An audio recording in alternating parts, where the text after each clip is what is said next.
Well, boys, we're back on the first generation farm series, and it is May. We got all the planting done.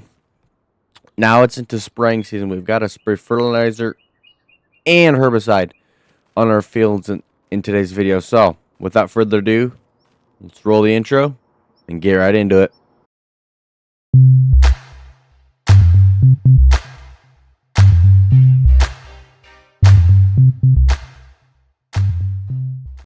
Alrighty, so today's video, very simple objective for today. We got to get in, we got to spray fertilizer with corn and spray weeds if necessary. I don't know how much weeds we got to spray, if any at all. So we got the 8420 out with our Best Way Ag sprayer and with our narrow duals, so we don't damage the crop when driving on it.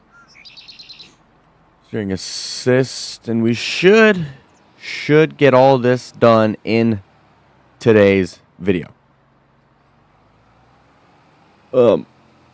With us having this large sprayer, it should not take long.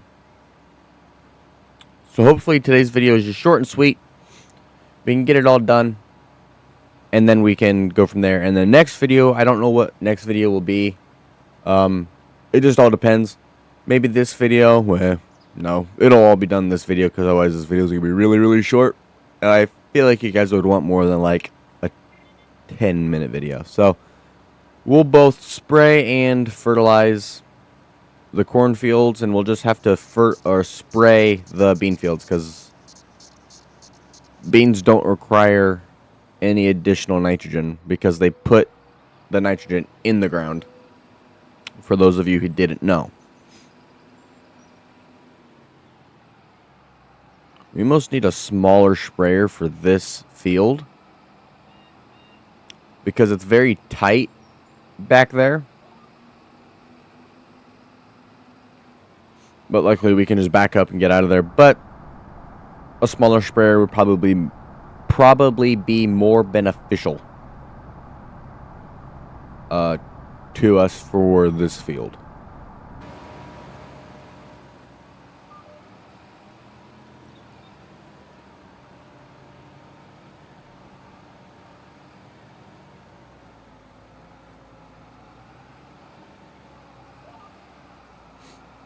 Alright, so we made the turn perfectly.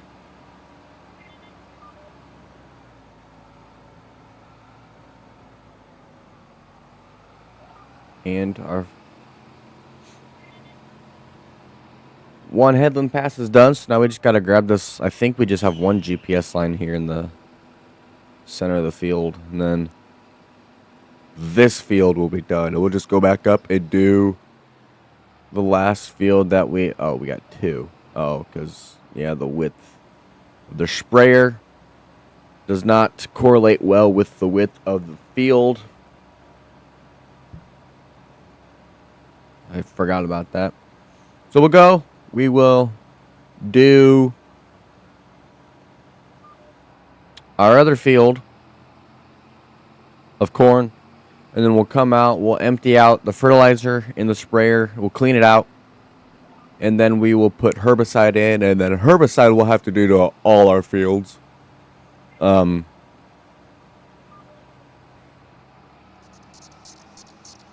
we'll fold this up, and we will head down the road to plot 14, which I planted to corn.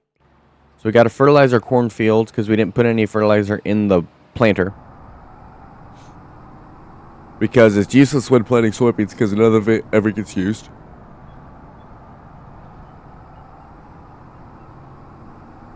So we had the tanks on there. If we just use that planter for corn, then I'd put fertilizer in it, but we use it for both.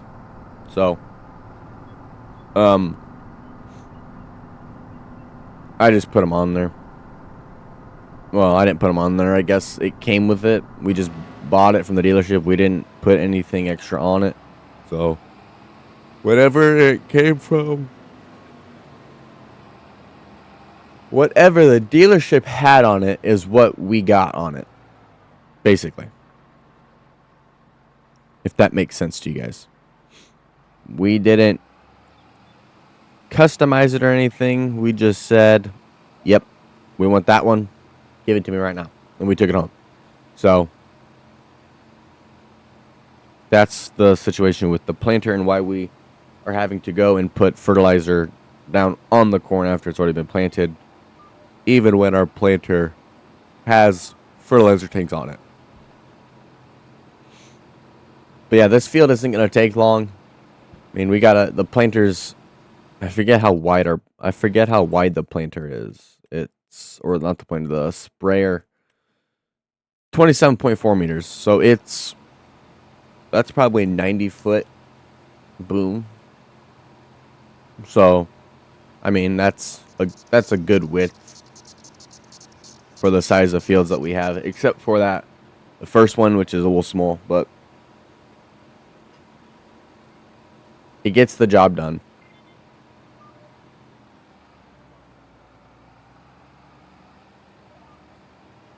So,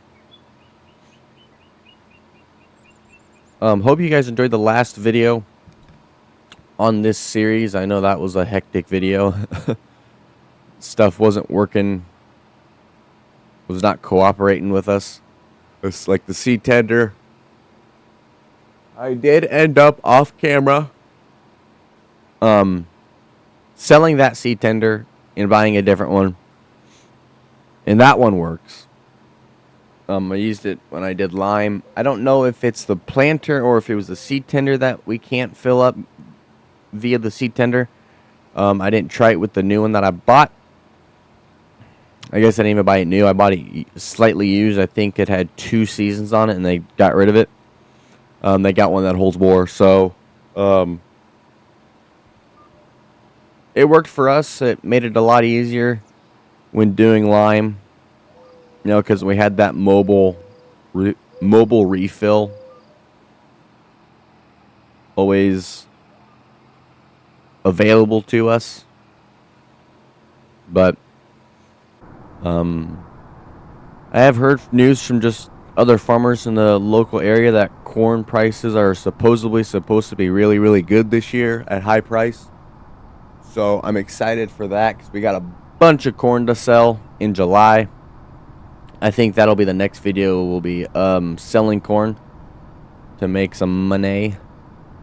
Probably gonna lease or see if we can buy a truck and a trailer, semi-truck and a hopper bottom trailer to sell. Because otherwise it'll just take a lot longer with the gravity wagons. So we'll look into see if we can find something used or if we can afford to buy something brand new. Not gonna guarantee anything. I'm just gonna look, see if we can afford to buy something new. If we can afford to finance it, and then obviously, we make enough money selling corn, we'll be set for financing stuff. But right now, if we were to sell our corn right now, what would we make? We would make, if we sold corn now, we would make $82,190. Right? But since the high price is in July at $11.52 a bushel, we'll be making more than that. So, glad to hear that the corn prices are supposed to be high. Hopefully they continue to be on that trend of they're projected to go high and they stay high when we sell. And they don't just tank when we're going to go out and sell our corn. So, I'm excited for that. Hopefully we can make a decent profit off of it. Gonna have a lot of corn again this year, but we'll have a lot of soybeans as well. So I think our biggest field we own is soybeans, which is plot 13. 13 is 19, 14 is 12. We've got more soybeans than corn this year, so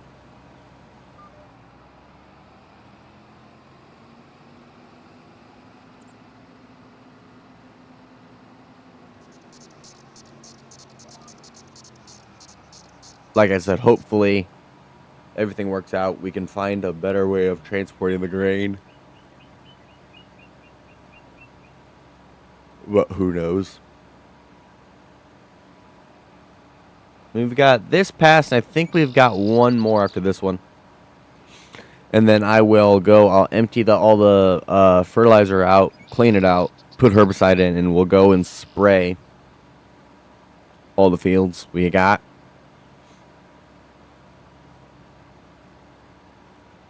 Which even then, we might have a little time lapse for field 13. Because, I mean, yes, the sprayer is good enough size, but that field's still going to take a while to spray.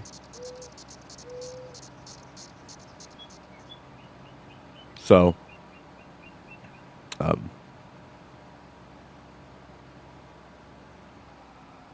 that's probably what I'll do when we get to field 13. We'll time lapse that field, just so it goes by quicker. All right, fertilizing the fields is done. So we got to go back to the farm here. We got to unload the fertilizer, clean it out, refill with herbicide, and get back into the fields to spray the weeds.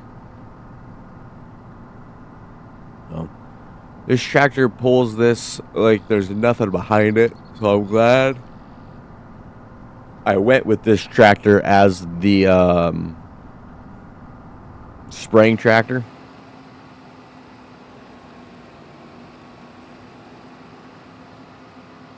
As well.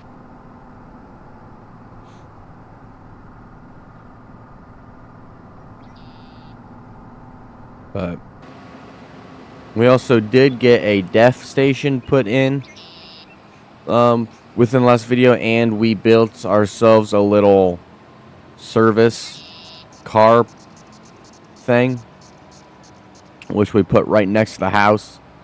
So I'm gonna unload the sprayer and refill it with herbicide. I will catch back up to you guys once I get it refilled with herbicide. Alrighty, guys, we're back.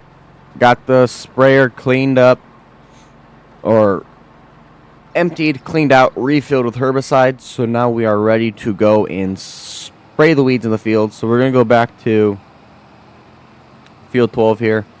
Since it's the smallest one and we're just there. We'll go in between here.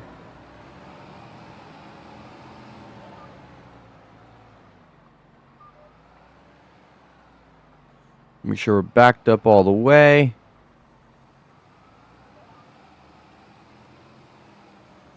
Alrighty, so now.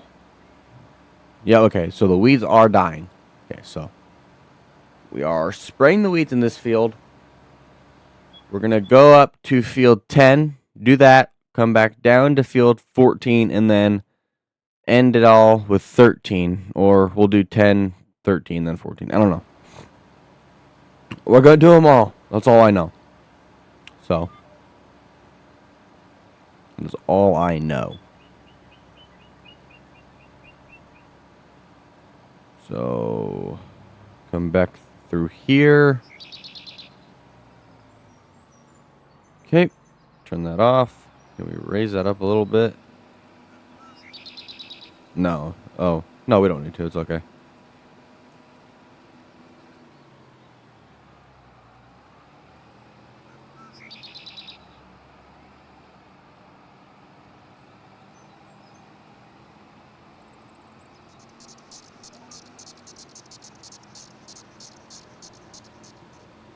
There we go. Okay, so we got the booms raised up a little bit. They were a little low.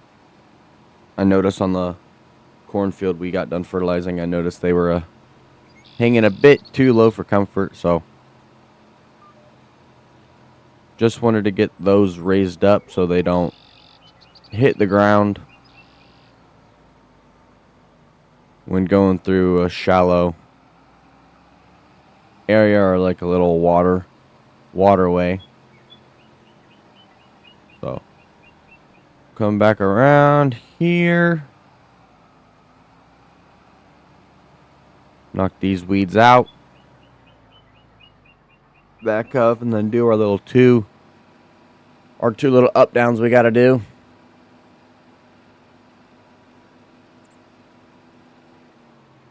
Then we will head up and go knock out field 10.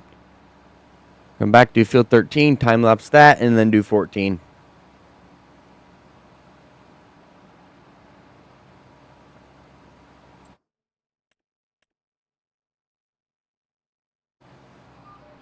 Then if we got time for anything else, we'll do something else. But if we don't have time, then, you know,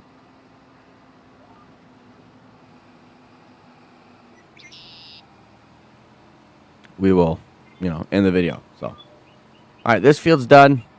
We'll fold her up. I think it takes a little while to fold, though. So, all right, here we go. Got her folded up. Now, on to field 10.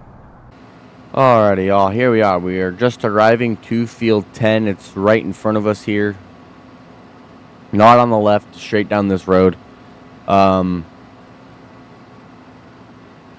This field will take a little bit longer, but it still shouldn't take too terribly long to do. You know, the sprayers, like I said, the sprayer is... Does this even have any weeds in it? Oh, sweet, it doesn't. The soybean crop is so thick, the weeds are struggling to poke through. Sweet, well, we came down here for nothing then. Well, we'll just go back to field 14 then, because we don't got to do field 13 either, because it's soybeans as well. So, we'll just go back to 14, knock 14 out, and then figure out a few moments later. Alright, y'all. So, now, we're back to field 14, because we didn't have to go and spray field 10 or 13. So, we're back to good old field 14. Spray this field, get the weeds out of it. So that way, come harvest time, we can get good yield off of it. No, I want that raised up. Especially in this field, because there's a couple spots I noticed when we fertilized it that the booms got really low and clipped the ground. So, I don't want that happening doing this, because then we risk killing off the corn crop. So, that's that. I'll remember for next time that we don't need to spray the soybean fields. We don't have to do anything to the soybean fields, actually, which is good. It makes this process a lot easier. Go a lot faster as well. So, makes my life also a lot easier. So,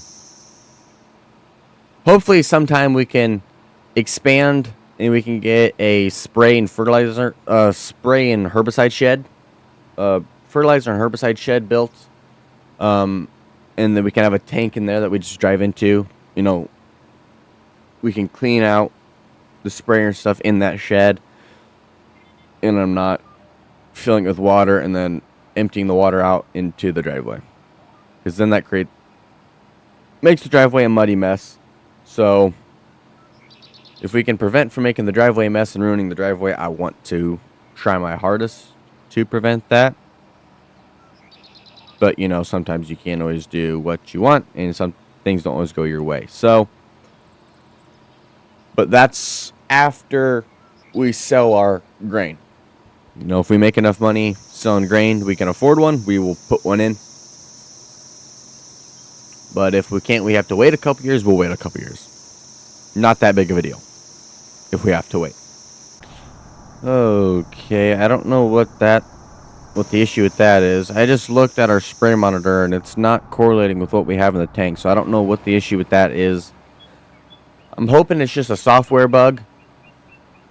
You know, and we can take it to John Deere and be like, this is what it's not doing, and they can fix it, and it's not an issue with the sprayer itself. The sprayer's not acting like it has an issue or anything, so that's why I'm not too concerned with it. But the numbers are going down a lot faster than what I know the tank is running through.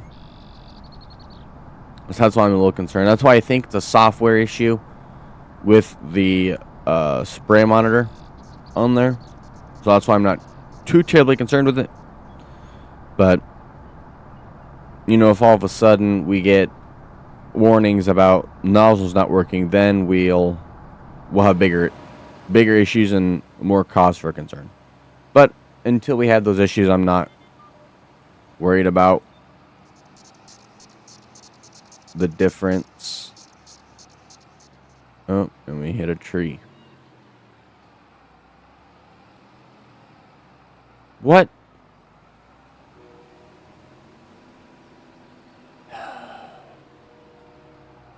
Stupid tree.